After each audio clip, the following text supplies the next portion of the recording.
नमस्कार, लाख टके की बात में आप सभी का बहुत स्वागत है। आपके साथ मैं हूं नलिनी पांडे। नमस्कार, मैं हूं आपके साथ शीनम शर्मा। लाख टके की बात में आज सबसे पहले आपको दिखाएंगे मुंबई से आए एक वीडियो की बात करेंगे।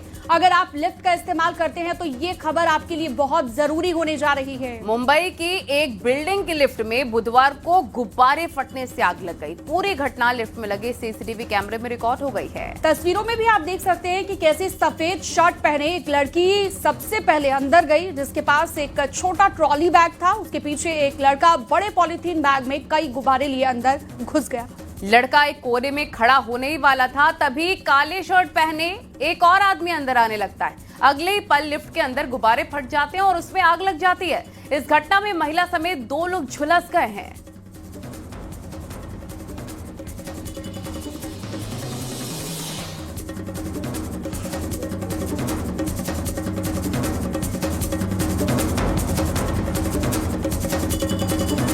और अब बात करेंगे दुश्मन वर्सेस गद्दार की, क्योंकि संसद परिसर में आज राजनीति का वो चेहरा दिखा जहां शब्दों ने शिष्टाचार की सीमा ही तोड़ दी। राहुल गांधी और केंद्रीय मंत्री रवनीत सिंह बिट्टू के बीच तीखी नोकझोंक देखने को मिली, जो अब सियासत का नया सियासी बवंडर बन चुकी है। रिपोर्ट आपको दिखाते हैं।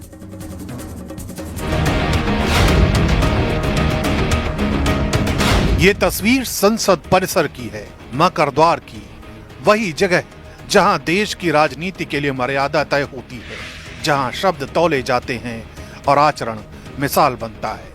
लेकिन आज इसी परिसर में जो कुछ हुआ उसने संसद और सड़क के फर्क को धुंधला कर दिया। कांग्रेस सांसद राहुल गांधी और केंद्रीय मंत्री रवनीत सिंह बिट्टू आमने सामने आए।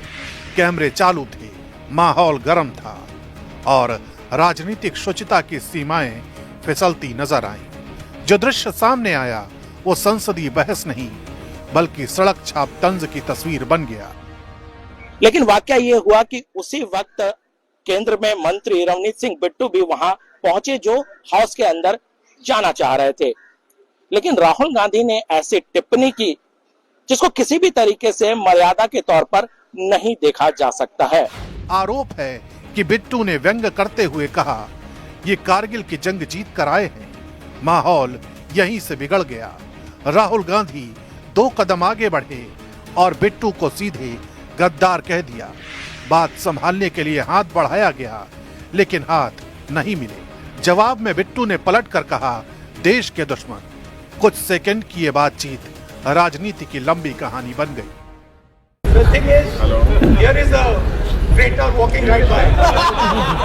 Take a look at your face. That's what it looks like. Hello, brother. Sir, thoda my traitor friend. Surrender. Don't worry, you'll come back.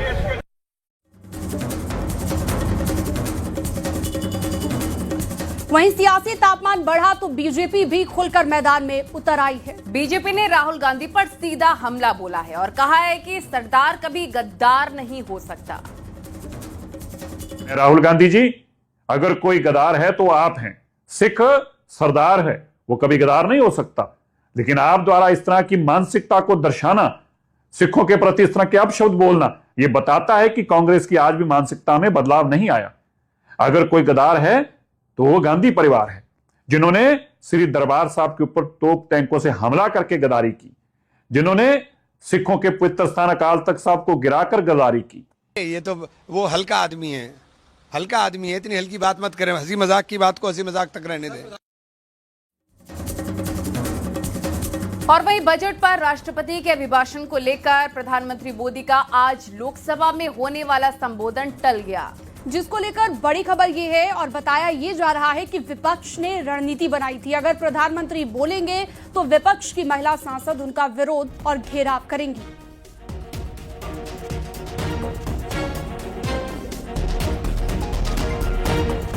उनके जो की कार्रवाई कल हमारे 5 बजा है और जैसे ही आसन पे सभापति महोदय आई हैं, उसी समय 7-8 महिलाओं को आगे रखते हुए, मोड समझिएगा, 7-8 महिलाओं को आगे रखते हुए और कांग्रेस और उनके एलाइज के लोग, मैक्सिमम कांग्रेस के लोग ही थे, एलाइज तो अपनी जगह खड़े थे, और ये आकर के वेल से वेल के बाद प्रधानमंत्री के कुर्सी तक, कुर्सी के बाद 3 रो पीछे तक हमने आज तक ऐसा नहीं देखा।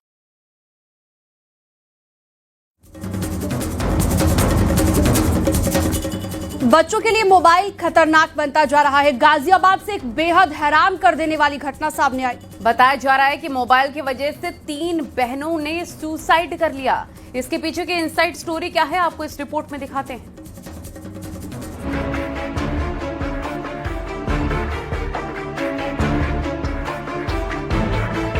गाजियाबाद में 3 बहनों के सुसाइड के मामले में परिवार की कहानी और भी ज्यादा बेचैन करने वाली है। बच्चियों के पिता ने 2 शादियां की थी। पहली पत्नी से बच्चे नहीं हुए तो उसी की छोटी बहन यानी कि साली से दूसरी शादी कर ली गई। दूसरी शादी से 3 बच्चे हुए और इसी दौरान पहली पत्नी से भी 2 बच्चे हो गए। खुदकुशी करने वाली 3 बहनों में 2 दूसरी पत्नी की बेटियां थीं और एक पहली पत्नी की। दोनों पत्नियां सभी बच्चे एक ही घर में रहते थे। चेतन कुमार सन ऑफ गौरी शंकर की भूतल पर गिरने के कारण मृत्यु हो गई है। ये खबर सिर्फ गाजियाबाद की नहीं है, ये हर उस घर के लिए चेतावनी है जहां पर मोबाइल ने माता पिता की जगह ले ली है। आज सवाल सिर्फ गेमिंग का नहीं है, सवाल उस चुप्पी का है जो घरों के अंदर पल रही है। जहां माँ बाप समझते हैं कि मोबाइल हाथ में है तो बच्चा नजर में है। जहां स्कूल छूट जाए, दिन रात एक कमरे में बीत जाए और फिर भी कोई अलार्म ना बजे। यह हादसा बताता है कि लापरवाही भी एक अपराध है। ऑनलाइन गेमिंग और ट्रेडिंग ये आने वाले समय में काफ़ी बड़ी प्रॉब्लम ज़रूर बन सकती हैं और ये एक मानसिक प्रॉब्लम है। जैसे कि नॉर्मल नशे की लत होती है, ऑनलाइन गेमिंग जिसे हम इंग्लिश में पैथोलॉजिकल गेमिंग डिसऑर्डर भी कहते हैं, ये एक प्रॉपर साइकाइट्रिक इलनेस है जिसका सही इलाज कराया जा सकता है। इससे इंसान को घबराहट की बीमारी, डिप्रेशन की बीमारी और उत्तेजना हो सकती है जो उनके कंट्रोल से बाहर है। इसमें थेरेपी और दवाइयाँ फायदा करती हैं।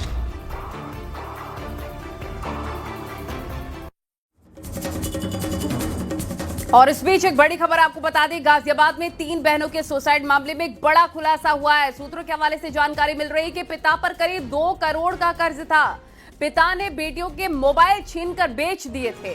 तीनों ने अपना नाम मारिया, एलिजा और सिंडी रखा हुआ था। बेटियां कोरियन कल्चर को अपनाना चाहती थी। परिवार के लोग बेटियों से नाराज थे। पुलिस की माने तो बच्चियों ने मोबाइल नहीं देने के चलते सुसाइड किया है। ये जो तीनों लड़कियां थी ये कोरियन कल्चर से इन्फ्लुएंस थी और जिसमें कोरियन सिनेमा और कोरियन म्यूज़िक और कुछ गेम्स का भी इनके ऊपर इन्फ्लुएंस रहा है। और इन जनरल ये जो मोबाइल का जो एडिक्शन था ये इनको ज़्यादा हो गया था। इसी के चलते उसके परिवार वालों ने जब उनको मोबाइल इस्तेमाल करने से जब प्रतिबंध किया तब जाके उन्होंने ये कदम उठाया और ये घटना हुई है। अभी तक के जांच में ऑनलाइन गेमिंग और गेमिंग में दिए जाने वाले टास्क के बारे में कोई भी तथ्य सामने नहीं आया है।